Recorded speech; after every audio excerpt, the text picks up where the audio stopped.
Il est 4h30 du matin au marché de Gros de Grenoble. L'équipe de la laiterie Gilbert s'active déjà depuis 1 heure.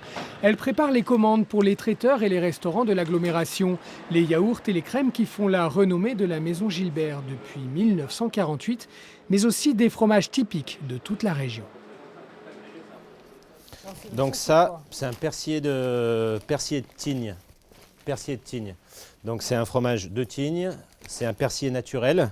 Donc c'est-à-dire contrairement à un roquefort, on n'injecte pas de bactéries.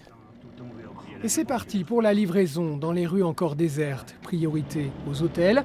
Les serveurs attendent les yaourts et les fromages à la coupe pour dresser les petits déjeuners. Pas le temps de traîner, un traiteur est déjà au fourneau. C'est Bernard Rouge, héritier d'une enseigne célèbre de la place grenobloise. À l'intérieur, ça sent très bon, le pâté en croûte et le gratin dauphinois. C'est les préparations de tous les matins qu'on fait effectivement avec les produits Gilbert. On a le lait, le beurre, la gruyère, les mentales. Et tous les matins, on fait nos gratins de cardon, nos gratins de blettes à 5h30. Changement d'ambiance avec le chargement de la remorque de Denis Plat. Il est fromager affineur sur les marchés de Mélan. Entre Denis et Cédric, c'est une vraie complicité qui s'est tissée au fil des ans.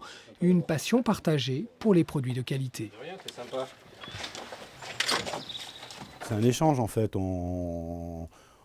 Soit dans les revues, soit dans les revues spécialisées, on arrive à voir de petits producteurs, de choses auxquelles on n'a pas accès nous directement, parce que c'est une question de volume. Aujourd'hui, les transports, ça coûte horriblement cher. Il faut être donc ça permet de mutualiser l'offre, quoi. Et puis du coup, par leur intermédiaire, on arrive à y accéder.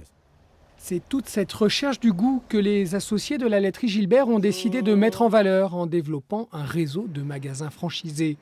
4 commerçants ont déjà ouvert cette année leur enseigne laiterie Gilbert en Isère et en Savoie, mais le projet ne s'arrête pas là. 100, c'est un chiffre qui me fait rêver. Sans franchise ? Ouais. Après, à quel horizon, j'en sais rien, mais tout va dépendre de la première année. Si on arrive à faire 10 la première année, ça sera chouette. Et l'idée suscite un vif intérêt. Une première annonce parue sur un site internet spécialisé a été consultée 500 fois en une journée. Il faut dire que le marché potentiel est immense. En 2009, les Français consommaient 23 kg de fromage par an et par habitant. La demande augmente de 4% par an et c'est sans compter le reste de l'Europe.